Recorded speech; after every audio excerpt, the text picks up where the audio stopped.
follow me so that you are able to watercolor within a line drawing. Let's get started on our pumpkin down here. I'm going to come in here and just put a little bit of an outline of a shadowy gray color, which looks like this here. It's right out of this woodland set that you can purchase on my website. I love this set because it's a good complementary set to my tropicals that I typically use. And so now that I've got this here, I'm letting it set in a little bit. I can clear my water brush I'm using here, just dip into your water at home, and I'm letting that kind of set. Now I'll pull some of that pigment away from that line because it wasn't very saturated. It's kind of staying in place, which is fine. And now I'll kind of add a little bit more in here to be sure that I've got that filled.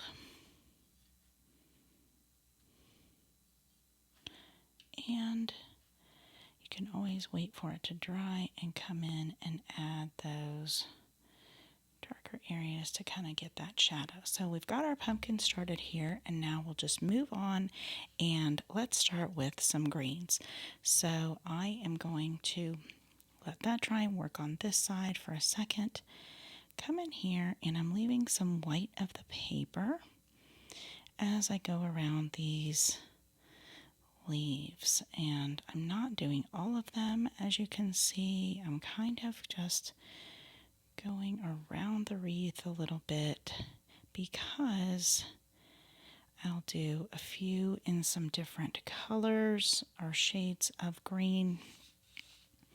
So like so, I'll go into this one and start to add into that, leaving still a little bit of the white of the paper. This, I have this in an 8x10, and this is the 5x7, so it's very, very small.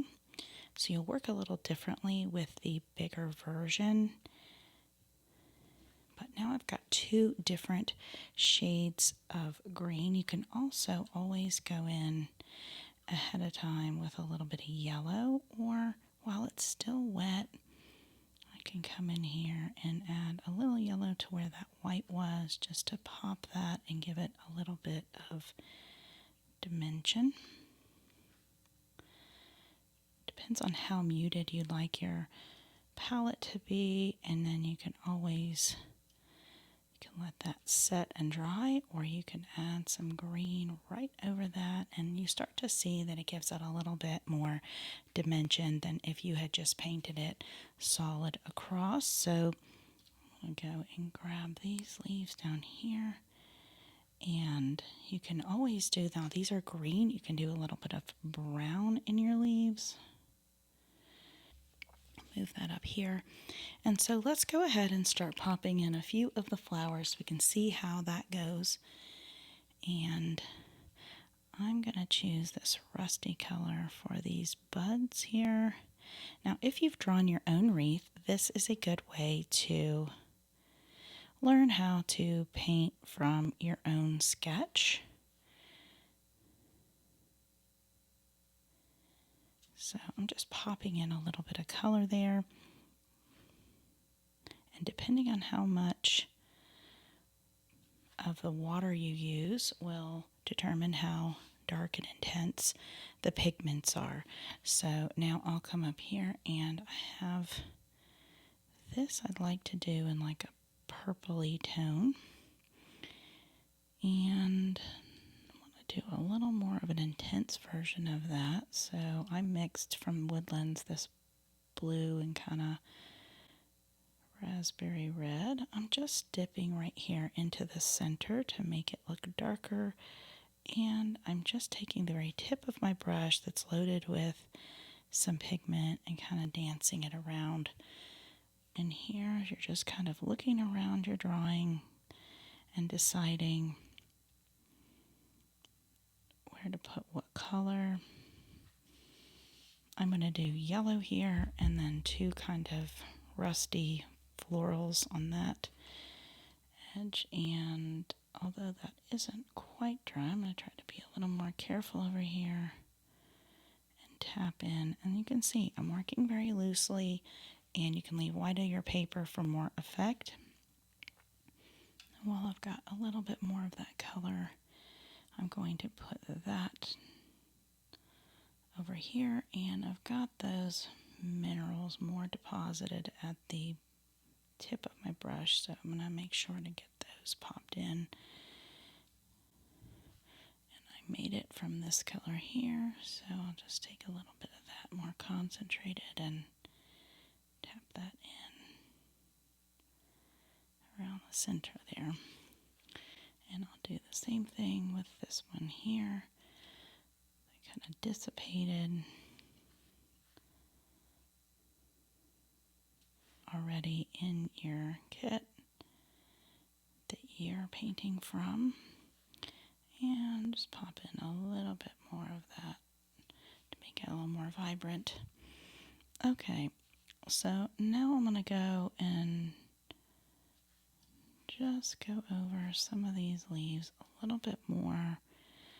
Give them a second or third layer, giving it some texture.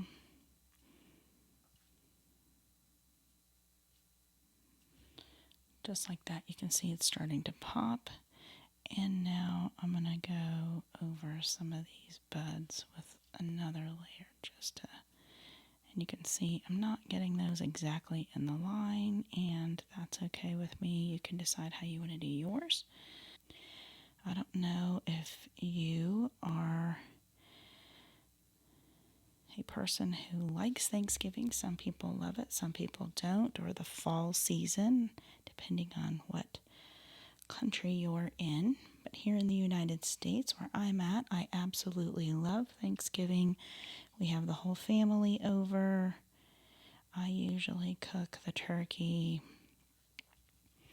and I have each of my 4 sons bring some kind of side dish. Everybody's kind of finding their places and their favorites. We've got one that makes a mac and cheese, and one that does a great job with mashed potatoes, so he adds like a sour cream to it, makes them very, very fluffy. And the other ones I think just bring random stuff. And then my one son, his wife usually makes like an apple pie with homemade crust, so that's really amazing. Everybody chips in. It's fun to see what we all bring literally to the table.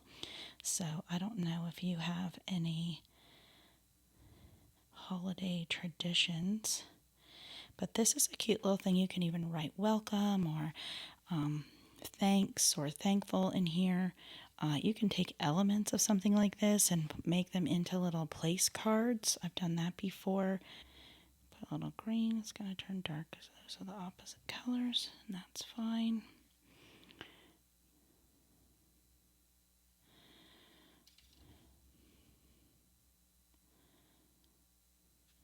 And typically I set the table with some china that was gifted to me from my grandmother, who's since passed away, and so that's always so special. And I'll put a little bit, so I'm adding a new color into my painting here because I ran out, and so I'm adding that to some of these over here just to make sure that the left and right are cohesive with one another.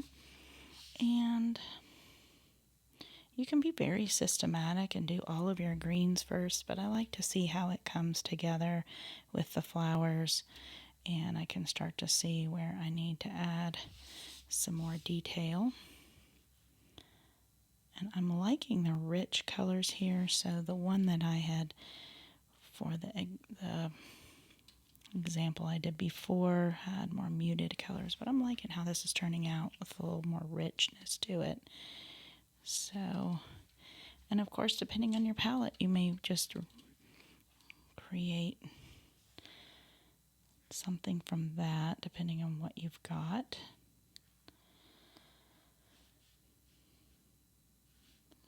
Okay, so I've got a little bleed there. I like how that looks. Just kind of gonna go with it a little bit. Typically, if you're trying to fix something, you'll want to make sure it's good and dry before you go and paint over it. Like I was just painting there, it's just going to keep traveling. And I'm going to add a little bit of, it's turning green, a little bit of that yellow under some of these leaves on this side, so it's got some consistency here. And that gives me that kind of hunter green. So based on your set, you can add sometimes a little brown to your green, a little black, depending, a little more red yellow, which is what that is.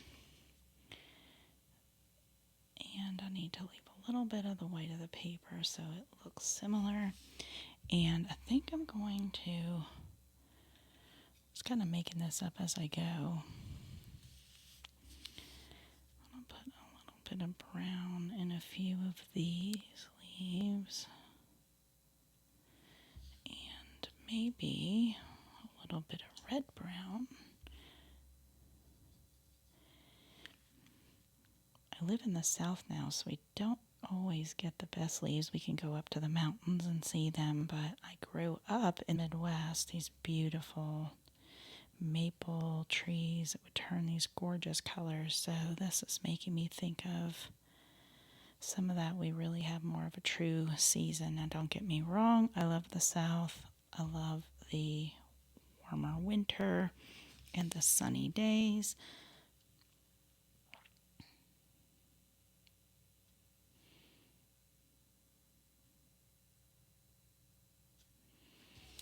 Okay, so I've got some browns that are across this way, so I'm going to add some more of this blue in here. Or not blue, the green has a little more blue in it.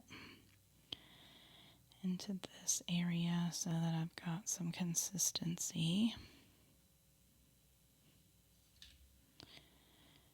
And you could paint one of these up and give them as a gift. Like I said, I sell these. They're called Take and Paints on my website at, it's really easy, Tamery.com. Tamery.com. You can find it in the description below. And you can just type in fall wreath and it'll come up and I can ship it out to you. I also sell this woodland set. So if you like the colors here, they all work so well together and you can mix up 1,000 different versions. I sell that also, and these water brushes that I love so very much. Also recommend a micron pen if you're drawing a wreath yourself. I didn't mean to make that green. Let's see, let's do a little muted purple here. And I'll come in and kind of tap in something a little brighter.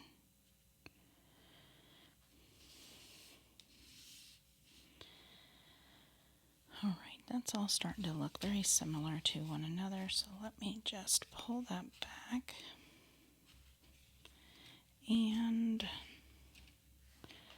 let's do something like the right out of the box, this foxberry color. I'm going to kind of pop this area up here.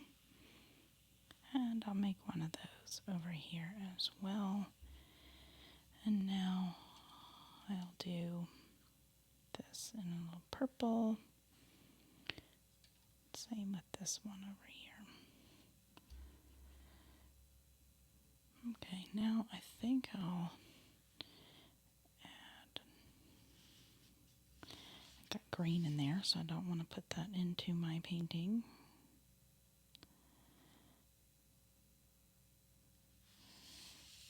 And